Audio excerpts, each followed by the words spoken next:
Commanders fans. Yes, I'm at my mom's house. This is my old room. If you guys are asking about the different background. If you are new to the channel, this is why, all these trophies from back in the day and all this stuff, all my shoes from back in the day and all that. But on the other side, that's because Nike boxes don't look like that anymore. Long time ago. But getting to the game. So, rough game, guys. Joe Whitt Jr. and the defense, they were really bad today. And I thought Marcus wasn't that bad. I thought Marcus played it fine. Like, the interception was really bad. We actually forced a turnover today, which I knew was going to happen. Shout out to Sleeper. I told you guys to take the more Michael Penix interception. I knew he was going to give us one. I knew Drake London was going to go more on his receiving yards because our secondary is just not good. Trey Tucker last week. All of the Green Bay Packers receivers and Tucker Kraft. Kyle Pitts had a day today. Drake London had a day today. B. John Robinson did whatever he felt like doing. We put Bobby Wagner on him, who was a part of the AARP and the retirement home. So I love Bobby Wagner, but still, like, just personnel. Like, Joey Jr.'s got to know his personnel. Like, we were leaving B. John Robinson wide open on some pass plays where he had a 15-yard catch. Then he had a 60-yard catch where it was one-on-one coverage, and he just scampered up the sideline. It's just inexcusable stuff like that. Marshon Lattimore is awful. He is so bad. And on Twitter, I said he's Josh Norman 2.0. Josh Norman was actually better than Marshon Lattimore. And we traded for the corpse of Marshon Lattimore. He is cooked, and I'm just happy there's no more hamstring excuses like everybody kept telling me last year.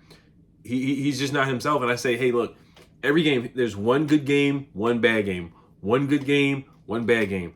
Last year, the Saints game, they didn't test him. He had a good game. Then we played the Eagles. He gets cooked. Then who else did we play after that? I forgot who we played, but it's either one good game or and then in the playoffs too. Buccaneers, he got cooked by Mike Evans. Then the Lions game, he had a good game where they didn't really test him. Nobody really tested him on his side. And then we played the Eagles against AJ Brown in the NFC Championship. He gets cooked. So every game is every other game Marshon Lattimore. One game he'll have a solid game where they don't really test him like that. Then when they start going after him, he gets cooked. And this is against a team that just lost to the Panthers 30-0. And the Panthers just got blown out 24-6 or whatever. They lost to the New England Patriots. It is a week-to-week league. We all understand that things change. And I knew they may have to make Joe Whitt Jr. go down from the box down to the field. That might be the next step. Just like the Falcons did with their offensive coordinator. They had heads roll. And we're not going to do that because, we just had a good season. The Falcons didn't make the playoffs last year, so they're not in desperation mode because we still are coming off of somewhat of a high from last year. And I know that high and honeymoon is gone from the NFC Championship and making that. But I don't know if they need to make Joe Whitt Jr. come down from the press box or whatever box is called to down to the field. I don't think Dan Quinn's going to do that to him right now, like the Falcons did to their offensive coordinator to make changes. But to have the Falcons put up a goose egg, and get skunked and shut out by the Panthers, and then we play them and they put up 31, 34, and they really could have put up more than that. They really could have put up like 40. They could have put up a 40 burger if they would have finished some drives. And Penix didn't throw that interception because they were moving the ball whenever they felt like it. And there was a chance where we had a legitimate chance when we scored the touchdown to Deebo Samuel. They need to either sign him to an extension now, in my opinion. I know they're not going to do that. It's not realistic, but Deebo is playing really, really good football. That's why I said this loss is not on Marcus Mariota. This loss is not on the offensive line. It's not really on the receivers. The receivers did what they could do. We just don't have enough talent after Terry and Noah being out. We just don't. I mean, Luke tried. He stepped up. Chris Moore, he wasn't awful. He had one drop, so I'm not blaming Chris Moore. Jalen Lane tried. Like I said, Luke stepped up. Big play. Tay made a catch. The offensive line was fine for the most part. You just got to give credit to the Atlanta Falcons. They have a good D-line. James Pierce is good. Jalen Walker is good. They got some dogs on their defensive line, so they're going to get pressure. It's not like we're just going to shut them out and only allow 0 sacks. Like, they're going to make plays. So, like I said, I can't blame the offense. This is really majority on the defense for the most part. It really is. We were 1 for 8 on third downs, which is not good. We got to be better. But we were 2 for 2 on fourth downs. Like, Marcus made some big plays. He did. He stepped up in the second half and made some big plays. He did. Bill made some good runs, too. Like, the run, C-Rod had a nice run. I'm not mad at Cliff. Now, some of the clock management was poor. Matt Gay made all of his kicks. So the only part of the team you can really point to is Marshon.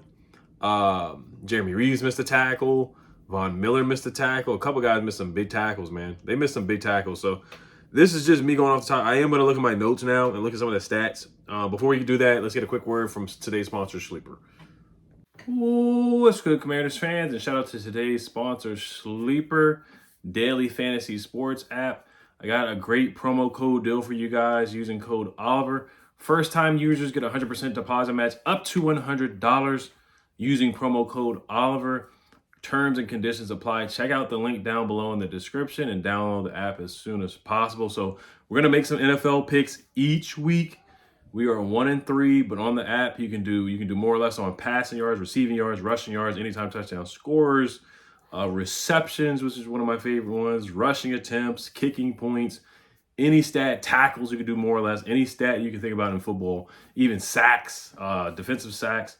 So any stat you can think about, you can do more or less. So my picks for the week is over Carson Wentz of half a passing yard, which is a good discount that they're giving. I get it as Carson Wentz, and then I'm going to do more on 64.5 receiving yards for Drake London. I hate to pick an opponent, but we have been giving up a good amount of receiving yards to Trey Tucker last week. Who else? Jacoby Myers has 60 receiving yards. Malik Neighbors had like 69 or 70 receiving yards, so I think we're going to give up a decent amount of receiving yards to Drake London. Still win the game, though. But promo code Oliver, make sure you guys use that. Let's get back to the video. Peace. And what I will say, too, is that we've been waxing the Falcons the last 5. I think we were 5-0 against the Falcons. We had like 5 wins in a row against the Falcons. We were owning them, and we took over the stadium, too. It was like a home game for us. And there was a couple penalties. How many penalties did we have? We had 6 penalties, so we didn't even have that many. We've had games where we've had way more than 6. So it wasn't even that. But I'm not blaming the refs either. You know, we didn't lose the turnover battle. It was 1-1. Time of possession, they won that, of course. Like the first quarter, they had 100-something yards. They were marching on us that first quarter. They like I said, it could have been 14-0 very easily in that first quarter. It ended up being 10-0. And they marched down the field. They were making chunk plays, whatever to Kyle Pitts, Bijan, Tyler Algier, breaking tackles, scoring touchdowns and whatnot. They did whatever they felt like. They had 435 total yards of offense. That's ridiculous. That's video game Madden numbers. That's Madden numbers right there. Bijan, how many rushing yards did he have today? Drake London, I know he had over 100 receiving yards. Drake London was wide open on the touchdown catch that he got. 8 catches for 110 yards. He had a day. Bijan, 4 catches for 106 receiving yards. He had a day. Kyle Pitts, 5 catches for 70 yards. He had a day and a touchdown. And Darnell Mooney got hurt. You know, so, I mean, the defense didn't show up, and Joe Whitt Jr. did not show up today. 1 for 8 on third downs. Talked about that already. We got to be better. Like, there was a play where Javon Kinlaw wasn't in there on 4th down. I thought he made a good play. Like, the only time we really made a good play on defense was Eddie Goldman getting a stop and Javon Kinlaw getting a stop. Mikey Sanders still got a pick. Frankie Louva got a sack, and then the next play, we just give up a big play to Drake London from Marshon Lattimore, giving a big play. So every time we made a good play on defense, we negated it. We couldn't even pick up a fumble on a special teams play where the ball was rolling around like a pinball and hit the guy's foot. And everybody in the stadium knew that was going to happen because it was just too much traffic around the football. We need to practice falling on a fumble. Falling on a fumble. And that legit has to be a drill in practice.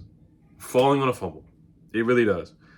Deron Payne forced a fumble. We were not able to get it. It did bounce back to Michael Penix. Kyle Pitts was wide open. I'm reading my notes now. Penix missed Bijan Robinson earlier. Debo had a run for -3 yards. Chris Paul missed a block. We started off with a 3-and-out. Drake London had a nice catch. Falcons 4th and 2. They converted that. Javon Kinlaw was not in the play. Falcons 7 and 17. 2nd and 17. They converted on that 1st down. Drake London open for a touchdown.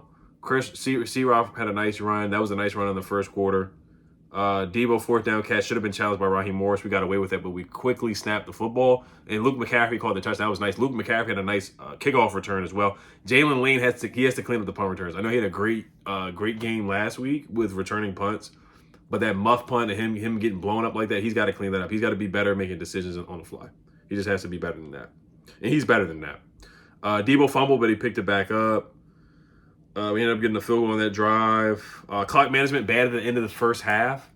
So we're 2nd and 8. We're actually moving the ball a little bit too. We're on our own 40, I believe. So we have a chance to actually get in field goal range. And we decided to run the ball on 2nd and 8 with Jeremy McNichols, and we only get like 1 yard or we lose a yard. Then tick, tick, tick, tick. They let the clock run, and they don't even call a timeout. They eventually call a timeout, but they let 10 seconds run off. I'm like, y'all playing scary football. Are y'all trying to win a game? Are y'all trying to make something shake, make something happen? This is what we did last year. We made stuff happen before halftime. Jaden Daniels was great at that. Cliff was good at calling plays and calling timeouts, or Dan Quinn, whoever made the decision. And we're just playing scary football. Bad clock management before halftime. Ben Sinnott had a penalty. Ben Sinnott did an okay job blocking, so it is what it is with Ben Sinnott. We know his role now. He is John Bates Jr. That's what he is. He is John Bates Jr. Zach Ertz had a false start that hurt us. It put us back. I think we still found a way to convert on that play. I think Marcus Mariota ran for a first down, or we had to finish with a field goal on that drive. Debo had a nice couple of nice runs. Von Miller missed a tackle on Tyler Algier, and then Jeremy Reeves got trucked by Tyler Algier. Chris Moore had a nice run for like 8 yards. Mariota had a nice pass to Big Play Tay. 2-point conversion play to Zach Ertz was fine. That was a nice play call. That was a gutsy play call. It was 24-31. We had a chance, but we just could not get a stop on that drive, and that lost the game. Michael Penix ran for a first down on 3rd and 6. Then he threw a pass to Drake London on a 3rd and 7 against Marshon and Lattimore. It was like 3 back-to-back-to-back third down conversions for the Falcons that just sealed the game on that drive. That was it. Because we came back and we kicked the field goal, but it just wasn't enough time. And I do agree with the decision that Dan Quinn made to kick the field goal instead of going for the touchdown and then kicking the onside kick. Either way, you had to get the time back. And the best way to do that was by doing the onside kick, getting the ball back, and then eventually scoring a touchdown and forcing it to overtime. That was the only way you're going to keep the game going and give yourself a chance to win the game. So I was not mad at Dan Quinn for doing that. Some people were upset with him for kicking the field goal instead of going for the touchdown. But either way, it's about time. It's about clock management. So you just needed the time. And they just didn't have. They just weren't able to get the onside kick back. And I'm not mad at Matt Gay. Like, it wasn't a bad onside kick. And if you're relying on an onside kick to win a football game against the Falcons, then you already lost anyway. You deserve to lose. You just do. Debo forced a pass interference, got us in the field goal range, or into the field goal range to kick that field goal. So that was it. But hey, look, the Chargers lost to the Giants. The Giants have some sort of life now because they changed to Jackson Dart.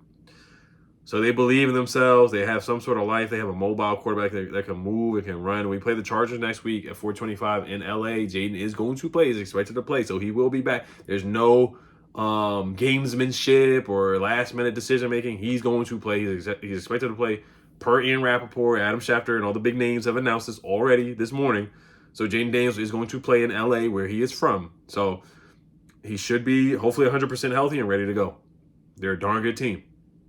But they were exposed today by the New York Giants, who are awful. And I'm not going to say the Giants are awful, actually, because, they put up a good fight against the Cowboys, and they just beat the Chargers. So I'm not going to sit up here and say the Giants are awful. I'm not going to do that because they just beat the Chargers, who were undefeated. So we got to bounce back, keep our heads up. Joe Whitt Jr. and the defense, man, they got to look themselves in the mirror. I would still sign Stephon Gilmore.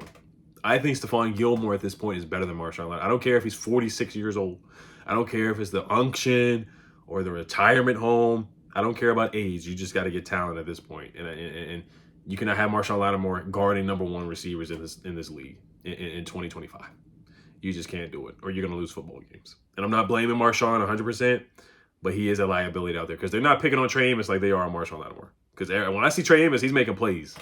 Whether he gets a penalty or beat or whatever, he's still in the vicinity. And Marshon is just getting cooked out there. So, but all right, you guys let me know what you guys think. I will be making a studs and duds video tomorrow, whether it's duds or whatever it is. I always make that video, so be prepared for that. Javonte John Baptiste was the only guy I think that left with an injury and did not return. So at least we didn't get banged up more than what we are right now. And possibly we get Terry McLaurin back against the Chargers. So, all right, you guys, as always, Hell Commanders. Peace.